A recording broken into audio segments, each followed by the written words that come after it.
to it, but I'll make it short and sweet. As a child, my mother had a spectacular Christmas tree.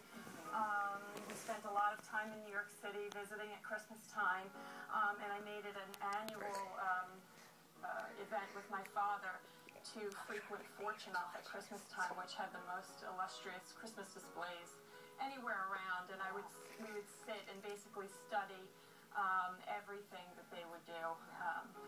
And you were kind enough to show me some of the trees that you've done. They're just incredible. We have some pictures we want to show people. We're not just talking about a few nice ornaments. I mean, these are humongous, elaborate, ornate, beautiful trees. And let's get started because we have a lot to talk about as we show some pictures of the trees that you've done in the past. The first thing we need to think about, a real tree or an artificial tree? Do you have a preference? My preference is artificial. An artificial tree holds the ornaments. They're typically pre-strung with lights, so you don't need lights. That's the best part of all. It's very time-consuming to string the lights. You could use, like I said, it holds the ornaments. You can use heavy ornaments on them. You could also manipulate the branches. You can move them up and down and in and out. Gives you a few more options. It gives you many more options. So you brought in a table of goodies.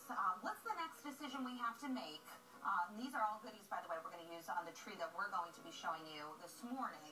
What do we just do first once we decide what kind of tree we're going to use? Well, if you're going for a live tree, you would obviously string the lights first. If you are not, then you would go for the tree topper. Okay. Because the mistake people make is they decorate the tree and then they say, oh no, how do I get up there without knocking off all of the ornaments to get my tree topper on? So what I do first is I put the tree topper on first. Okay, so what do you have today that we're going to use for our tree topper? Well, what I wanted to tell everyone is that this tree is, even though it's so decorated, don't think that you can't do it on a budget, because you can. Because most of the ornaments come from places like Walmart, which a lot of this is $5 from Walmart. Oh, wow. Okay. So, and they're not glass, so if you have children, it's a definite plus. If they fall off the tree, they're not going to break. Great. And we're doing a snowbound tree. We are. Do you need a theme, Jamie, or should you kind of have a plan as far as what colors or theme you're going to do? Well, it certainly helps. Yeah. It certainly helps.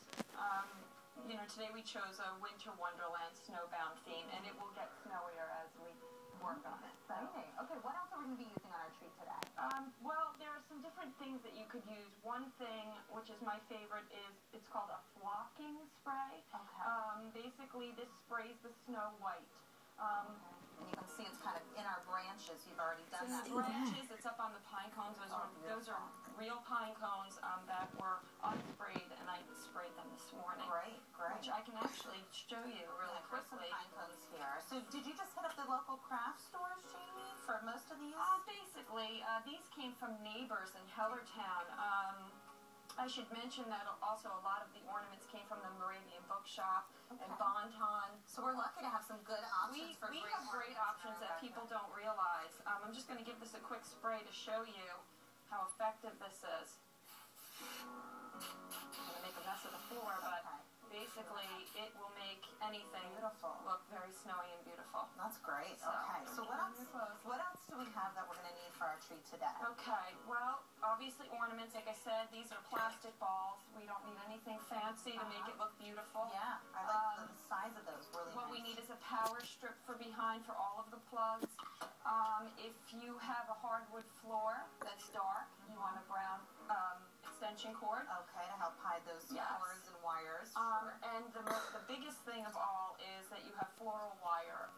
The majority of my ornaments on trees, I cut the floral wire. I cut off the plastic attachments that come, or those old-fashioned hooks, and I put this on instead. And then it's disguised in the tree, and you don't see the hook. Turn it on. Turn it on.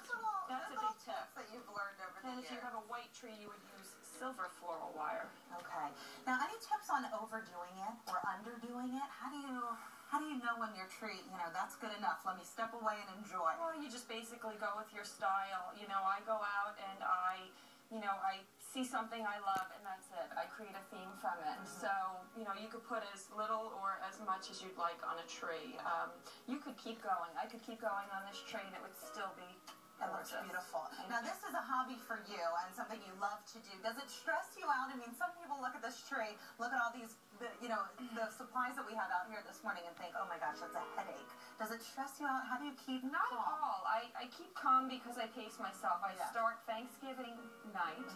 And I work from there, and I take my time. I actually have 9 trees in my home. Yes, it's like a festival. It's it trees is. at the Gottschall house. And it's no longer a hobby. It's actually a profession now, starting now. And we're going to talk about that and how you can contact Jamie for her professional tree trimming services in just a few minutes, and we'll wrap up. She's going to be really good at it. That's They're amazing. when we come right back. Stay with us, everybody.